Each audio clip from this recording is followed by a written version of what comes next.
This is Coordinator's Corner, presented by JCW, the Burger Boys. Huge game, and it is undeniably loud. The entire state's happiness is on the line. Utah and BYU. The second you touch that turf with those cleats, it's game time. That is a wide open Preston Rex. Chase Roberts, a touchdown! The kick is up. BYU takes a 10-7 lead. Intercepted!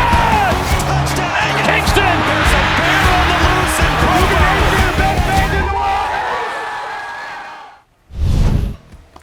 Hello, Cougar Nation. Welcome back inside Studio B at the BYU Broadcasting Building in Provo, Utah for our Week 8 edition now of the Coordinator's Corner. It's our weekly BYU football sit-down with the Cougs coordinating coaches. Coming up on today's broadcast, we will look back at Saturday night's 24-21 win over Utah and preview this weekend's game at Iowa State. Cougs coming in at 7-0 on the season and now ranked 11th and 10th in the two major polls. On this week's show, we're visiting with BYU defensive coordinator Jay Hill and offensive coordinator Aaron Roderick. And we'll start on the defensive side of the ball as we welcome in the DC, the safeties coach and associate head coach, Jay Hill. Welcome back, Coach. Great to be with you. Well, we talked last week about what this game means to you personally, and it seems like nationally, folks are finally realizing what a great rivalry game this is. It's a phenomenal game. The rivalry, the bad blood, the hatred, the fun, the love. I mean, it just brings in so many things, and it's such a big game. There was so much riding on it. I love it. It was a fourth straight sellout to start the season. Largest crowd in 21 years. It was as loud and as raucous as I've heard LaVell Edwards Stadium recently. We've had some really loud, raucous atmospheres of late. We have had some unbelievable atmospheres in that stadium. They tell me it's as great as they've seen it, like Coach Papinga and those guys that have been around for a long time. It was loud up in the booth, but we never get a full feel for what it really is. But I thought it was outstanding. Go back to Notre Dame 2004, I think, to find a larger number. They're fitting them in wherever they possibly can, and it's a game and it's a show as well. It is. I mean, our production crew does such an unbelievable job of putting on the show. Our fans are unbelievable. The Rock is the best student section in the country. Can't say enough about what a home field advantage it really is. And to our fans, I mean, these wins are so much on them as well. Just them, the assistance they give our team is amazing. To the game, what was going to be tops on your to-do list against Utah this season? Well, we felt like we needed to stop the run. We needed to get them into longer third down situations than most teams had, and we did that. We needed to try to make the quarterback beat you with the ball, which I didn't feel like he could consistently do. But it all started with finding a way to stop the run and getting him into those long yardage situations. Getting Jack Kelly back was a good thing for BYU at a good time on Saturday night. Well, it was, and his sack at the very end of the game on that fourth down was huge, and just having his presence on the field was big again. And I can't say enough about how tough Jack is.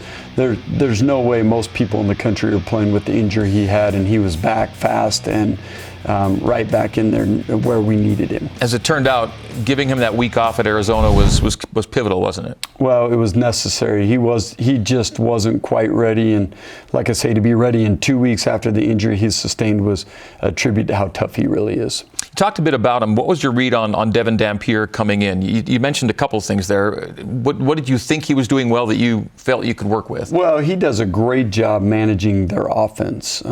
He had our whole focus and attention. He's a very good football player. He runs it good. He throws it good enough to where you have to honor it.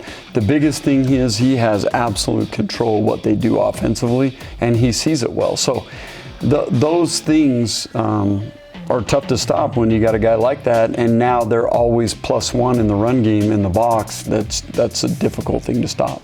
You talked about the crowd a minute ago. Kind of fitting that Utah's, I think, first snap of the night resulted in a false start with the Utes backed up against the Rock. Yeah, well, that's where we need them. If we can keep them in that portion of the end zone, it's really tough for offenses to manage what they need to do down there. Unfortunately, on the second play, we gave them, or the third play, we gave them a run for too many yards. We need to do a better job of keeping them back there. Yeah, Utah not the only team to experience those false starts when they're backed up in the south end of the stadium, certainly. This was a game, Coach, in which defensive stops became one of the main storylines. First chance to keep points off the board came on your first defensive series. Utah snapped a 4th and 1 on the BYU 12-yard line. Yeah, so just they had moved the ball a little more than we probably should have given up, but the name of this game is find a way out of the drive, and this is just such an unbelievable effort. The crazy thing about this is Maury had almost the identical play in practice a few days earlier. He made the exact same play, and then he does it in the game at the biggest stage. I couldn't be happier for Maury and just what that play represented early. Great man-on-man effort there by Maury. Now, Daniel Bray, the runner, he was stopped on that play. He ended up being Utah's most productive player in the game, but he didn't have that big of a role coming into the game. He was kind of a new wrinkle for them. He was, and you knew that his role was growing based on the last couple weeks. Some of their biggest plays on offense were to him. The hardest part about him is, do you treat him as a running back? Do you treat him as a wide receiver? And that's where we could have done a better job on our defensive philosophy against him. Is I think we should have treated him as a wideout the whole entire time, because that's really what he was doing, was a lot of zigging and zagging, stuff coming out of the backfield and fly sweeps. We got an early indication that Utah was going to roll the dice on 4th downs. We saw it multiple times on the night, and Utah was a top 10 team in 4th down conversion percentage coming in, so they could argue that, well, that was their bread and butter. Well, it was their bread and butter. 3rd downs, 4th downs, the way they had been converting on those downs was huge. For them to go 1 for 5 in this game on 4th down was huge. I mean, those are 4 turnovers, the way you look at it. It keeps points off the board, and if you do it near midfield or on your end of the field, then those are like turnovers. You get instant field position. So we want teams to do that against us. And our defense did a good job stepping up and getting out of those. It's the rivalry game. You know it's going to end up being close. You know it's likely to be lower scoring historically. Were you surprised then that Utah turned down multiple field goal tries in this game? No, not necessarily, because they're going off analytics. They're going off the statistics of it. The one thing, it was close, but there was a time where we were up 10. They went 4 on 4, didn't get it. We got the ball on the 30-yard line. We go down and score. It's a 17-point game, and it could have been completely different. We need to do a better job as a team just finishing that thing off. Gotcha. Let's go back into the game. Utah's second drive of the game. It gave us Hunter Clegg's first sack as a Cougar. It came as he forced an intentional grounding from Devin Dampier. Well, he's going to be a really good player. I'm super happy for Hunter and the play he made. That was one of the big plays in the game, just to kind of get field position in our favor. Does a great job. It's the knockback inside that I thought was outstanding, that kind of ate up their offensive lineman and allowed Hunter to come clean. Utah be behind the sticks as a result. They'd punt on this possession. So we had a scoreless first quarter. BYU scores first to open the second quarter on a Bachmeier to Roberts TD pass. So BYU's now up. And then Utah's first drive of the second quarter gets to another 4th down, this time from the BYU 28-yard line. It was a 4th and 7 for Utah, and they went for it on 4th down. That's the one where I thought they would have kicked the field goal to get to 7-3. But again, we want them to do this stuff, and then if we can just manage how we do our coverages or getting pressure on quarterbacks at that time, then we get out of those drives. Those are like turnovers. Okay, so BYU leads 7-0 late in the second quarter. Utah scores on the TD pass to equalize. Then came a play coach that, looking back, might have been the difference maker in the game, because Utah gets an extra possession and 3 key points on a Utah punt muff.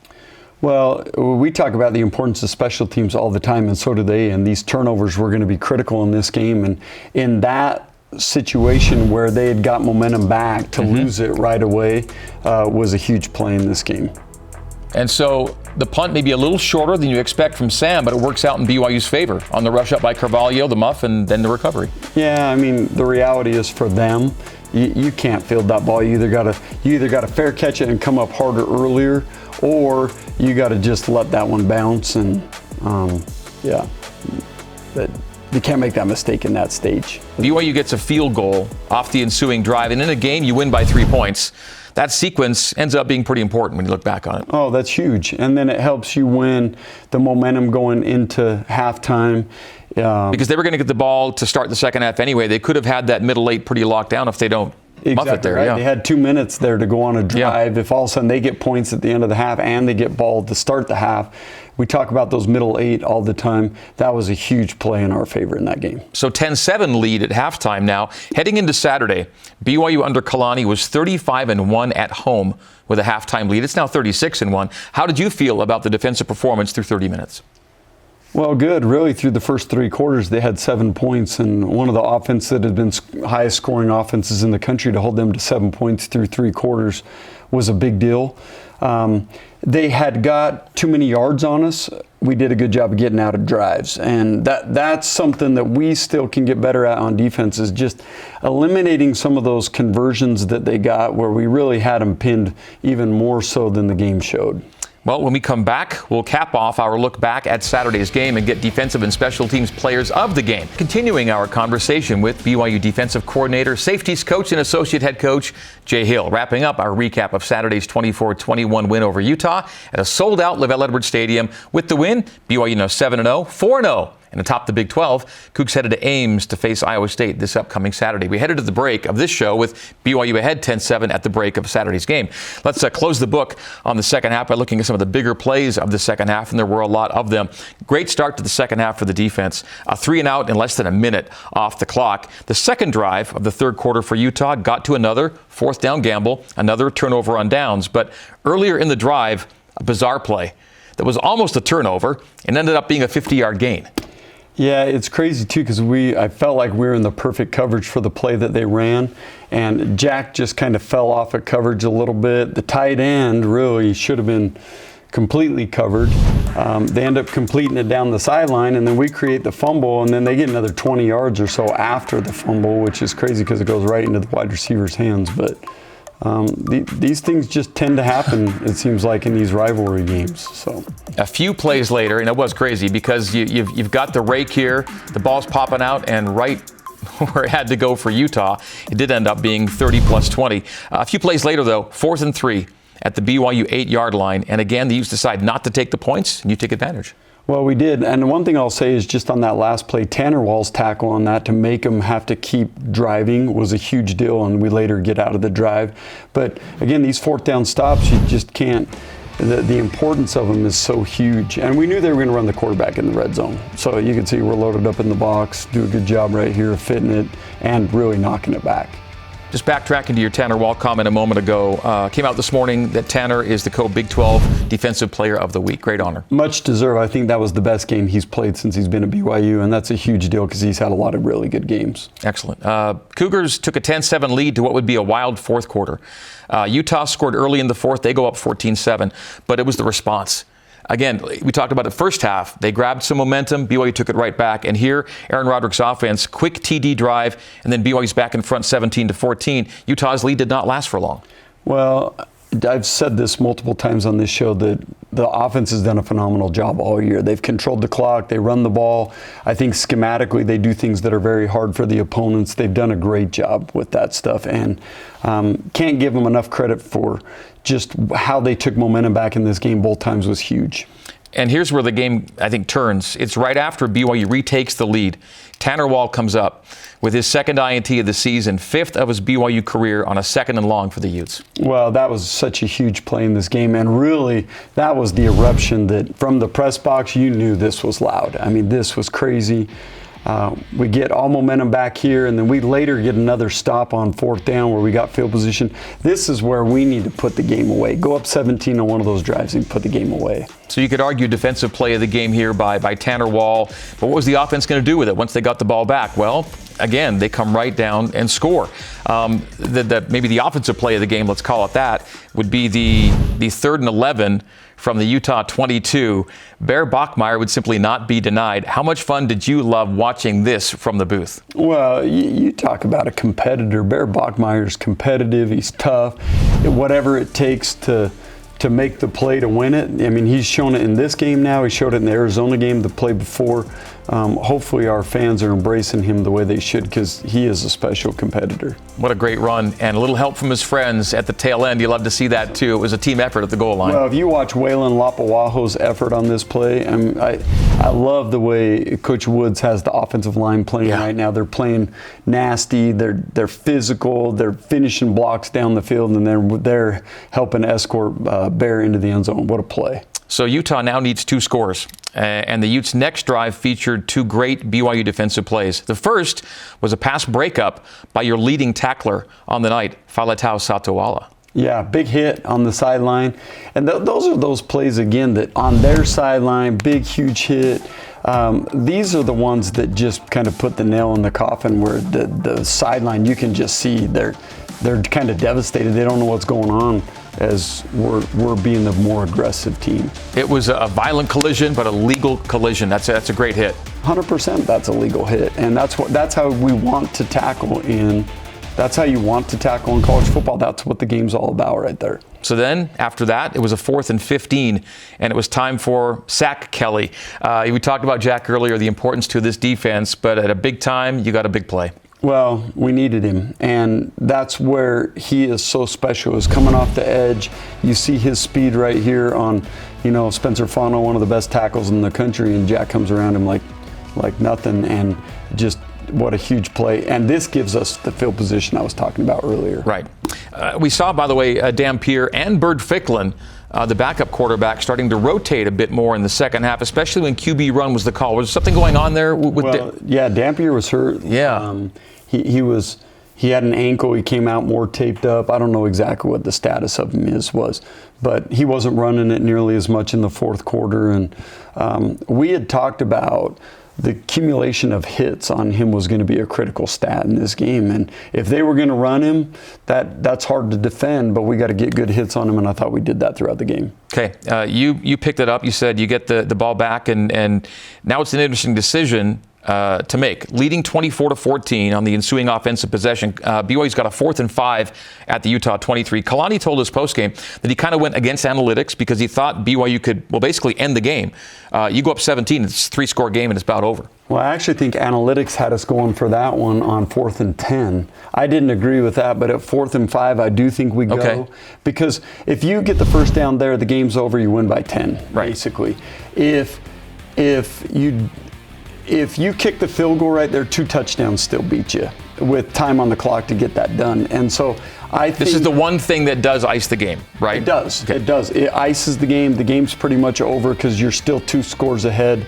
And if you kick the field goal, you're still only 2 scores ahead. And that's where analytics takes over. And I think that I still believe that's the right call. The 2 scores become 2 touchdowns in this case, which is tougher than touchdown and field goal, but it's still 2 scores, is your point. Yeah, it's still 2 scores, but late in the game, if they get down there, they're probably going to kick the field goal to tie instead of go for the touchdown to win. Which is what BYU did the week before against Arizona. Exactly right. And so you have those things play into the consideration of the analytics. And okay.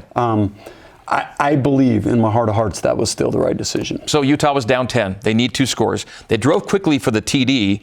2 BYU PI calls on the series, but illegal touching on the onside kick, and BYU recovers as a result, and they could kneel the game out, and they do. 24-21's your final. And the name of the game is find a way to win, and we did. And our players, tough, resilient, phenomenal, how they handled the ups and downs of the game. And again, a 10-point lead late in that game with the opportunity to go up 17. What a big deal. That just shows you how we played. I wish we didn't give up that last touchdown because we had a chance to get out of that drive a couple times. So many great things about the way this game was played for BYU. More sacks and TFLs than Utah. That's not easy to do. No, they're a phenomenally coached team. Coach Witt knows how to do this, and he has a great staff. Coach Scally does a great job on defense. Coach Beck does a good job on offense. They have good scheme. They have toughness. That's a big win for us. And to do it in a way that they usually beat teams is big. And I think it's now 21 of the last 25 BYU-Utah games decided by single digits. Well, and I don't think that game's going to change much. You got to be ready for a war. You got to come out on the plus side of those big plays that decide the game. You got to come out on the plus side of the turnover margin. If you do those things, you got a good chance to win. Yeah, and in the last 4 BYU wins over Utah, the Cougs have 0 giveaways. Not a coincidence. Well, and the offense has been phenomenal at that all year. Okay, defensive players of the game for you. Well, I think Keanu Tanavasa played his best game since he's been here at BYU. I know what a huge game that was for him. Right. He just stuffed the inside part of the line. They couldn't really get any runs going inside. And then Tanner Wall, can't say enough about how he played. His plays were huge. He tackled well, and then the interception was the defensive play of the game for us. So Keanu Tanavasa we see up front, and Tanner Wall in the back. Great ball skills, by the way, on the INT. And those are your defensive players of the game. For Coach Jay Hill in the win over Utah. And as we note there, you see Tanner Wall gets the Big 12 kudos as well. Special teams players of the game came in from Coach Papinga, and he chose one guy. He likes Talon Alfrey on special teams this week. Well, and I like that too, because Talon's coming out of the safety room. I love the importance that those safeties place on special teams and how they know how big these plays are, and then obviously getting this fumble recovery at this stage of the game was such a big play. Yeah, he is a safety for you. Last year, he takes an onside in for a touchdown. This year, he recovers a big muff punt. Well, Talon Alfrey is one of our best players on our football team, and he helps us win. His role is enormous, and he's another one of those players the Cougs should be excited about having, because he helps us win, and he makes us better. All right, that was Coach Hill's view of the win over Utah. Back on the Coordinator's Corner for our final segment with BYU defensive coordinator, safeties coach, and associate head coach Jay Hill. Coach Hill and the Cougs, 7-0, ranked 11th and 10th in the AP and coaches surveys now, following the 24-21 win over Utah. Next up, trip to Ames, Iowa, for BYU's first game at Iowa State since 1974. Let's get a look at the Cyclones. It is sponsored by Intermountain Health, official medical provider for BYU athletics. All right, the Cyclones, 5-2 overall, but they did open up 5-0 on the year. They're 2-2 in the Big 12. Well, it was a very good football team. They played for the Big 12 championship last year. They've done a lot of great things this year with an early fast start, 5-0. They beat Iowa, which is a huge rivalry for them. They've got good wins on the year. They're going to come in physical, and they got a really good quarterback. So we got our work cut out for us. What do you like about Rocco Becht and the way he plays the position? Well, he's competitive. He can run it. He can throw it. He's started a lot of games for him. He stays healthy. There's not a lot to dislike about how he plays the game. All right, BYU and Iowa State, a matinee. Back to the afternoon games. Haven't seen one of those in a while. The Utah win is always big, but last year it was followed by a setback the next week. And Coach was quick to actually bring it up in postgame that we're mindful of that. You know, that was a huge boost for us last year, but maybe we didn't come off it the right way.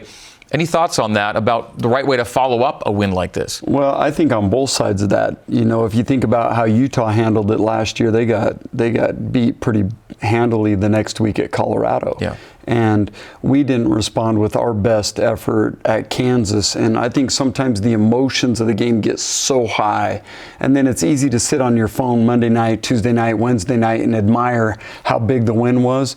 And really what we got to do is we got to put it behind us. We got to move on, because Iowa State is a really good team, and they got our whole focus and attention. And the players and the coaches and the fans and everyone need to move on. And that's probably already been a talking point within your team about reviewing that thing, and let's just roll. We have to. Yeah. You have to. If we're going to have one of those special years, you got to be able to put those great wins behind you and move on. Speaking of special years, you made the comment last week on the show, when you do have a really good year, you've got to find a way in some games just to get it done. And you've been doing that lately, and that's a real great hallmark to have, isn't it? Well, there's been times where the offense is outstanding, times when the defense is outstanding. The special teams have been really good all year. And you're going to get up against a war in multiple games throughout the year, and you got to just find a way to get through them. And we've done that this year. It would be nice to start separating a little bit and not have the anxiety at the end of the game and be so nervous. But hopefully that's the rest of the year. Yeah, but those wins are super gratifying the way you've been getting them done, for sure. Coach, congrats on the weekend win, and best of luck as you get ready for Iowa State. Yep, can't wait. All right, thanks, Coach.